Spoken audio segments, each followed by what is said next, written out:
खबर आपको बता दें, ईरान ने कहा है कि वो किरमान में हुए आतंकी हमले का जवाब जल्दी देगा। ईरान ने इस हमले के लिए इजरायल और अमेरिका को दोषी ठहराया है। इस हमले की जिम्मेदारी ISIS ने ली है। किरमान में आत्मघाती धमाके हुए थे जिसमें मरने वालों की तादाद 91 पहुंच चुकी है। ईरान ने कहा कि वो इस हमले के लिए जिम्मेदार ताकतों को छोड़ेगा नहीं। तो आपको बता दें कि किस तरीके से किरमान की ओर से ये पूरा बयान सामने आया। अब ईरान ने अब तक जो भी धमकी दी उसे इजरायल और अमेरिका बहुत ज्यादा परेशान है। यमन का मिलिशिया हूती अब ईरान की इसी इरादे को पूरा करना चाहता है। हूती विद्रोहियों ने अमेरिका से कह दिया है कि अगला हमला बहुत खतरनाक होगा। वहीं अमेरिका कैसे बचेगा, इसके लिए वो भारत के कमांडो ऑपरेशन से बहुत कुछ सीख सकता है।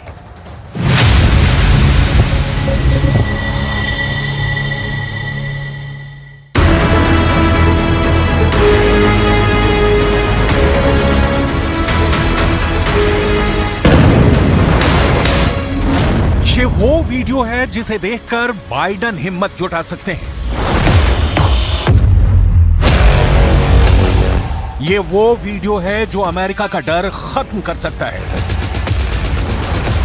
ये वो वीडियो है जिसे देखकर भारत पूरी दुनिया के सामने मिसाल बन गया है। ये वो वीडियो है जिसे देखकर अमेरिका के मशहूर सील कमांडो भारत के मार्कोस कमांडो से सीख सकते हैं। देखिए कैसे भारतीय नेवी के कमांडो एक अगवा हुए जहाज की तरफ बढ़े। कमांडो जहाज पर सवार होते हैं और चारों तरफ फैल जाते हैं। एक एक कोने की तलाशी ली जाती है। जहाज पर कब्जा करने वालों को ललकारा जाता है और फिर ऑपरेशन जीत लिया जाता है। पूरी खबर यह है कि भारतीय नौसेना के मार्कोस कमांडो ने सिर्फ 2 घंटे के अंदर एक कार्गो जहाज को मुसीबत से बचा लिया। मार्कोस यानी मरीन कमांडोज, इस फोर्स ने सोमालिया के समुद्री लुटेरों में दहशत पैदा कर दी। भारत की इस कमांडो टीम ने ऐसा ऑपरेशन चलाया कि समुद्री लुटेरे भाग खड़े हुए और कार्गो जहाज पर बंधक बनाए गए 21 लोग छुड़ा लिए गए। इस कमांडो ऑपरेशन में भारतीय नौसेना ने उत्तरी अरब सागर में लाइबेरिया के झंडे वाले मर्चेंट शिप MV लीला शिप को बचाकर दिखाया है। इस कमांडो एक्शन में इंडियन नेवी के स्पेशल समुद्री कमांडो फोर्स मार्कोस पूरी दुनिया को बता रही है कि समंदर में दुश्मनों से कैसे लड़ा जाता है। ये जान की बाजी लगाने जैसा है, दुश्मन की गोलियों का सामना करने जैसा है। भारत ने इस जहाज को बचाने के लिए पूरी ताकत लगा दी।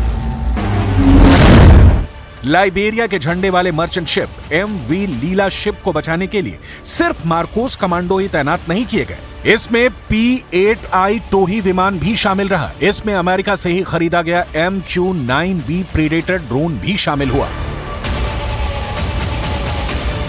ऑपरेशन से पहले, ऑपरेशन के दौरान जहाज पर बराबर नजर रखी गई और फिर जब भारत के मार्कोस ने MV लीला जहाज पर चढ़ाई की तो जीत भारत की हुई।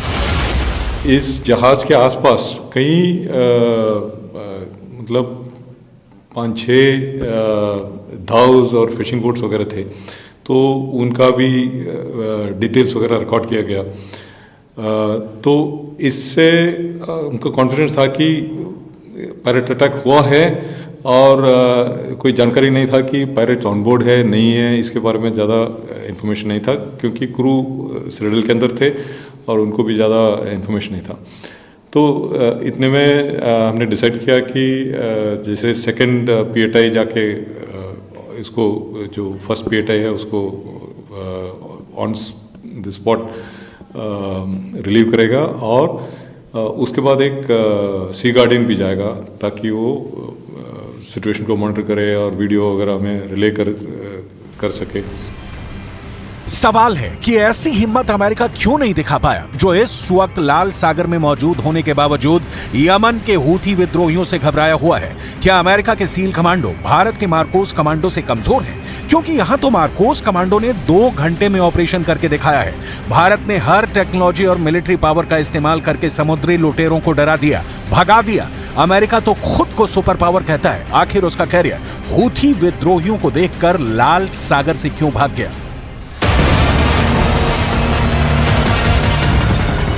जब गाजा में इजरायल की बमबारी चल रही है, जब लेबनान बॉर्डर पर इजरायल और हिजबुल्लाह की टक्कर हो रही है, तब हिंद महासागर के एक पश्चिमी कोने में इस वक्त तूफान मचा हुआ है।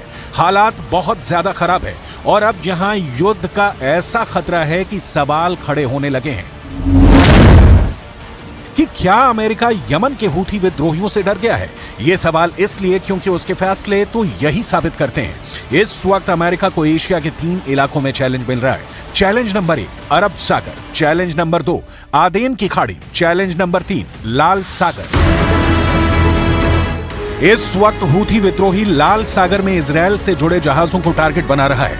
इसीलिए अमेरिका ने अपनी नौसेना लाल सागर में तैनात की हुई है। यमन के हूथी विद्रोहियों ने कह दिया है कि जो भी लाल सागर में अमेरिका के साथ आएगा उस पर हमला जरूर होगा।